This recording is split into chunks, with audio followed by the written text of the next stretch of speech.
Dalawang college students ang natagpuang nakagapos ang mga paa at kamay, may busalang bibig at may tig-isang tama ng baril sa ulo.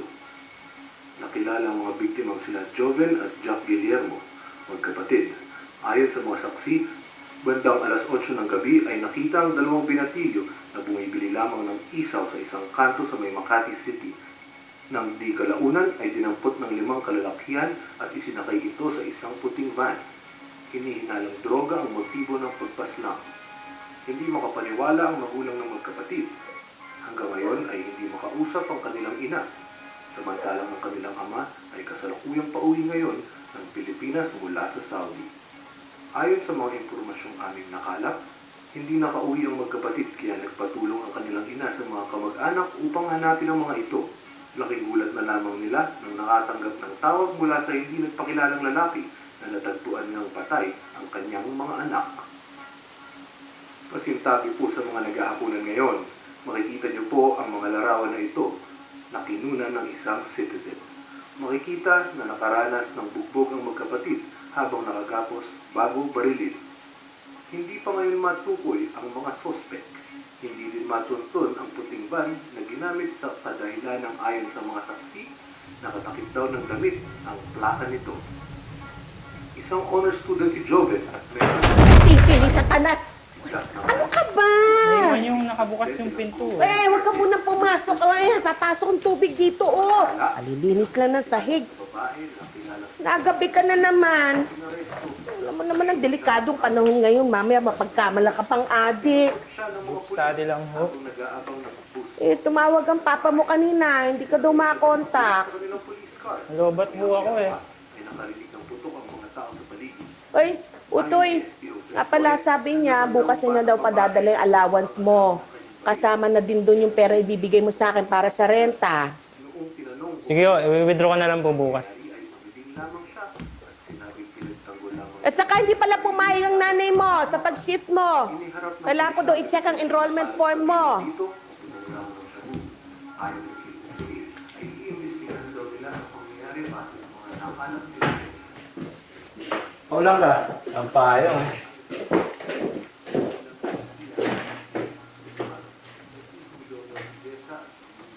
Di panayagan, no? Oo. Asal eh. Problema. Naiwan ko yata yung susi yung sa street. Hmm?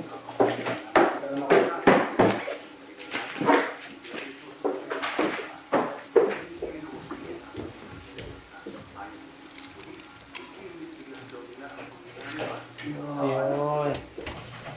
Thank you, Kuya Max. Sige. Nako, ha? Okay.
Anong ginagawa mo?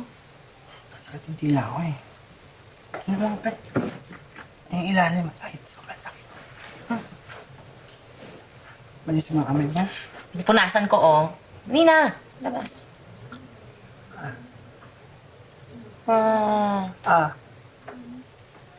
Yung sa ilalim. Oo nga.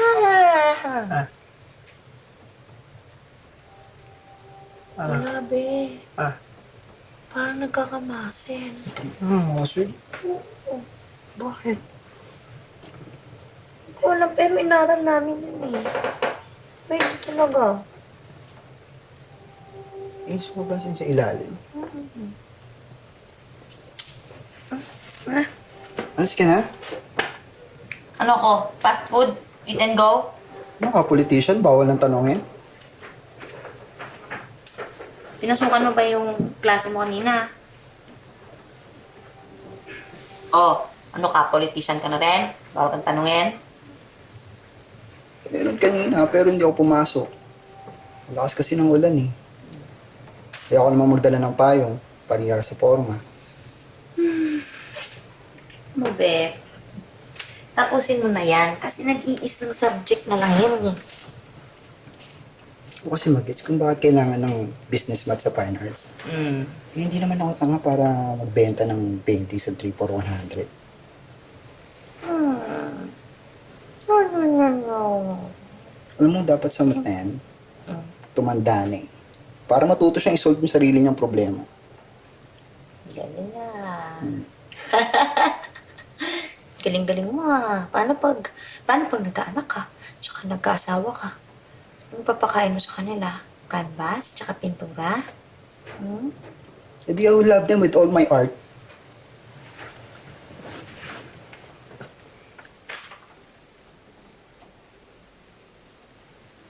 Ayan.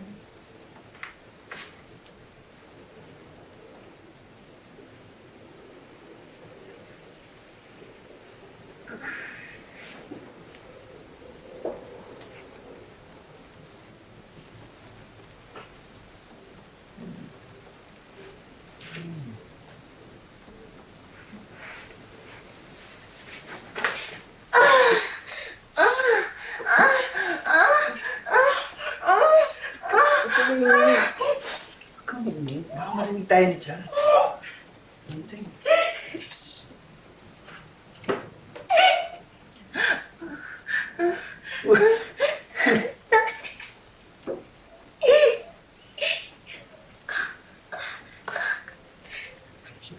Mas madalas mo tayo nagkikiss kaysa nag-uusap.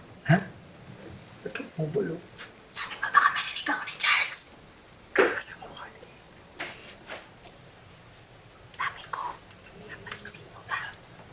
Mas madalas na tayo nagkikiss kaysa nag-uusap. Napansin mo ba? Sakto lang.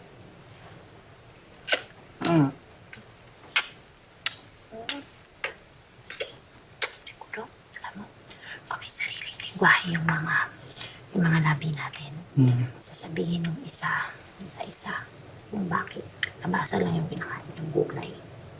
Tapos yung isa, sasabihin niya dun sa isa na namimiss niya na yung yaya niya na matagal niya ng ginawa. Tapos may 3 ng anak. Wow, ganda nun ah. Talaga? Thank you. Pwede ka maging writer. Talaga? Mas okay pa yun. Walang board exam. Hindi ka tulad dyan sa nursing. Kailangan yun eh.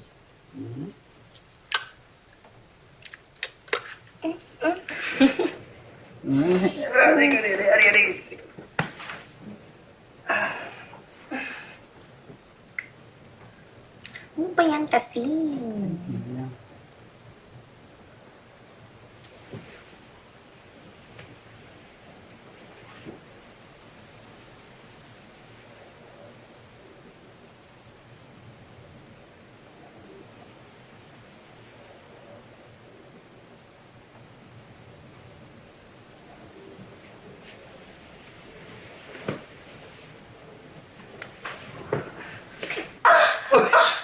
Ay ko, ito ko. Ay ko. Shit, ano ba? Huwag ka maingay. Ikaw naman eh. Ay, tayo sa kabila. Huwag ka naman. Huwag na natin.